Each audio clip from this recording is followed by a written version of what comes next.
Hi hello నమస్తే. నేను కృష్ణాంజనేయులు. మాజీ ముఖ్యమంత్రి వైఎస్ఆర్ కాంగ్రెస్ పార్టీ అధినేత వైఎస్ జగన్మోహన్ రెడ్డి తమ కుమార్తెలని చూడటానికి లండన్ వెళ్ళేటువంటి ఆలోచనలో ఉండి కోర్టు అనుమతి కోసం ఆయన దరఖాస్తు చేసుకొని ఉన్నారు.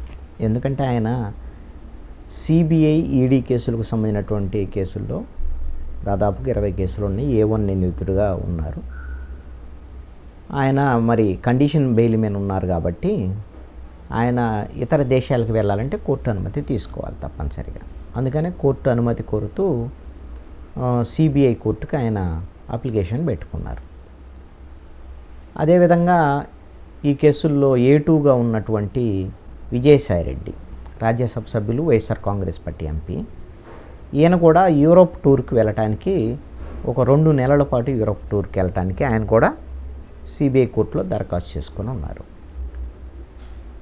జగన్మోహన్ రెడ్డి ఒక 20 రోజులు లండన్ టూర్కి వెళ్ళాలనేటువంటి జగన్మోహన్ రెడ్డి యొక్క ప్రతిపాదన. అయితే కోర్టుకి సిబిఐ ఏం చెప్పింది, వీళ్ళు ఇలాగా దేశాలకి పర్యటనలకు అటు ఇటు వెళ్తే ఇక్కడ విచారణ ఆలస్యం అవుతుంది, విచారణకి ఇబ్బంది అయ్యే అవకాశం ఉంది, ఇవ్వద్దు, అనుమతి ఇవ్వద్దు అనేటువంటి దాని మీద కోర్టు చెప్పింది. అయితే ఈ కేసుల్లో అసలు వాళ్ళకి ఇతర దేశాలకు వెళ్ళటానికి అనుమతి ఇవ్వాలా వద్దా ఏమిటి అనేటువంటి దాని మీద సిబిఐ కోర్టు వాదోపవాదాలు విన్న తర్వాత తేల్చేదానికి అవకాశం ఉంది. ఎందుకు వెళ్తున్నారు, ఏమిటి, దీనికి కారణం ఏమిటి, అవన్నీ కూడా వాళ్ళు కోర్టుకి తెలియజేస్తారు. కోర్టు కూడా అంశాలను పరిశీలిస్తుంది.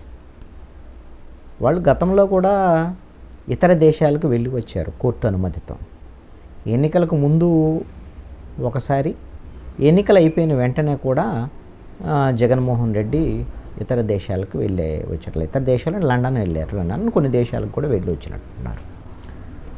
అయితే తెలుగుదేశం పార్టీకి సంబంధించినటువంటి నాయకులు సోషల్ మీడియాలో కానీ లేకపోతే నేరుగా మాట్లాడేటువంటి వాళ్ళు కానీ మాట్లాడుతున్నది ఏంటంటే, జగన్మోహన్ రెడ్డి, విజయసాయిరెడ్డి దేశం వదిలిపెట్టి పారిపోవాలని చూస్తున్నారు. అందుకనే ఆయన లండన్కి ఆయన యూరోప్ దేశాల టూరు అని పెట్టి ఇక రారు వీళ్ళు, ఇప్పుడు ఈయన వెళ్ళిపోతే ఇక రారు, పారిపోవటానికే ప్రయత్నం చేస్తున్నారు అనేటువంటిది ప్రచారం చేస్తున్నారు. ఎందుకు పారిపోతారు?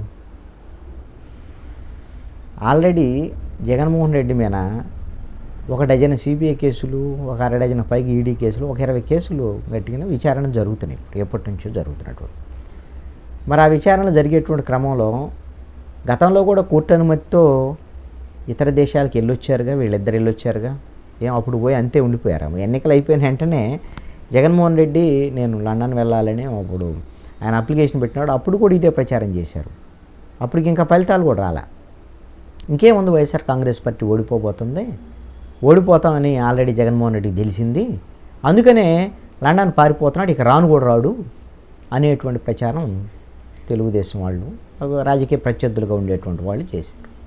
మరి ఆయన వచ్చాడు, ఫలితాలకు ముందే వచ్చాడు. ఫలితాలు అనేటువంటిది ఈ ప్రజల్లో వేసిన ఓటుని ఎవరేం చేయలేరు కదా. ఎందుకు వేసారు ఇలా?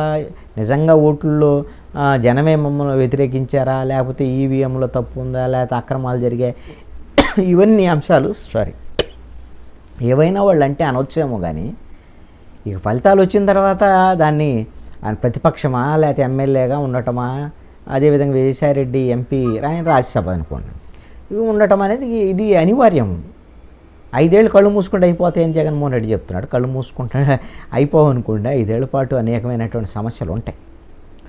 అయితే ఇన్నాళ్ళు ఉన్నటువంటి కేసులు ఇవన్నీ ఉంటే అప్పుడు పారిపోయినటువంటి వాళ్ళు ఇప్పుడు ఎందుకు పారిపోతారు? సపోజ్ ఒకవేళ అనుకుందాం, ఇప్పుడట ఈ తెలుగుదేశం, జనసేన, బీజేపీ కూటమి ప్రభుత్వము ఇసుక, మద్యము, మైన్స్ వీటికి సంబంధించినటువంటి అన్ని వైట్ పేపర్స్ రిలీజ్ చేస్తున్నారు కదా. వీటిల్లో అక్రమాలు, అన్యాయాలు, అవినీతి జరిగింది అనేటువంటిది ఇప్పుడు ప్రభుత్వం ఈ వైట్ పేపర్స్ ద్వారాగా ప్రజలకు తెలియజేసినటువంటి అంశం. అంటే ఇప్పుడు ఈ ప్రభుత్వం కూడా కొన్ని కేసులు పెట్టబోతుంది.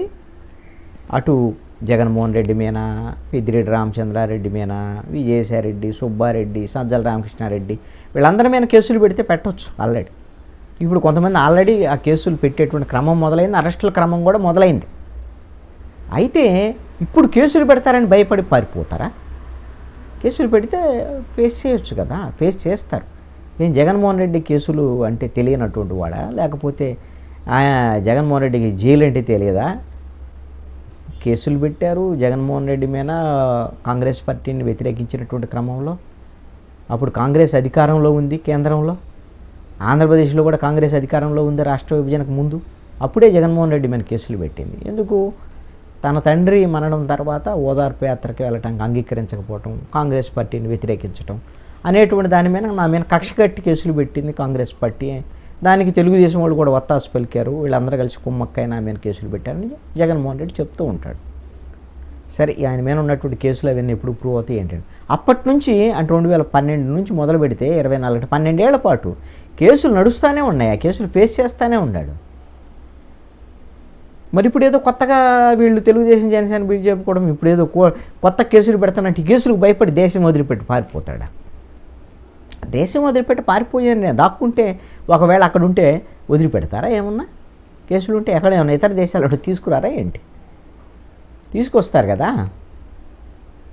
అయితే ఆల్రెడీ ఆంధ్రప్రదేశ్లో 40% ఓట్లు వచ్చినటువంటి వైఎస్ఆర్ కాంగ్రెస్ పార్టీ 2014లో 67 మంది ఎమ్మెల్యేలు, 2019 వచ్చేసరికల్లా 151 మంది ఎమ్మెల్యేలు, 22 మంది ఎంపీలు, అతిపెద్ద ప్రాంతీయ పార్టీగా ఈ రోజున అధికారంలో ఉన్నటువంటి తెలుగుదేశం, వైఎస్ఆర్ కాంగ్రెస్ పార్టీ బలమైనటువంటి 2 ప్రాంతీయ పార్టీలు. జనసేన ఇప్పుడే ఎదుగుతున్నటువంటి పార్టీ. అలాంటి పార్టీని ఇక్కడ వదిలిపెట్టేసి ఈ కేసులకు భయపడి ఈ దేశం వదిలిపెట్టి జగన్మోహన్ రెడ్డి పారిపోతాడా? విజయసాయిరెడ్డి పారిపోతారా? ఇది ఈ విధమైనటువంటి ప్రచారం వల్ల తెలుగుదేశానికి సంబంధించినటువంటి ఊరికి వాళ్ళని ఏదో ఒకటి రాజకీయ ప్రత్యర్థులు కూడా ఏదో విమర్శ చేయాలంటే విమర్శ చేయటం కరెక్ట్ కాకపోవచ్చేమో. వీళ్ళది బెయిల్ ఇవ్వద్దు, రోజువారీ విచారణలకు హాజరవ్వాలి, కావాలనే విచారణలు తాత్సార్యం చేస్తున్నారు, ఇలాంటి విమర్శలు చేయటం అయితే అర్థం ఉంటుంది. పారిపోతాడు అనేటువంటి విమర్శలు మాత్రం సరైనటువంటిది కాదు.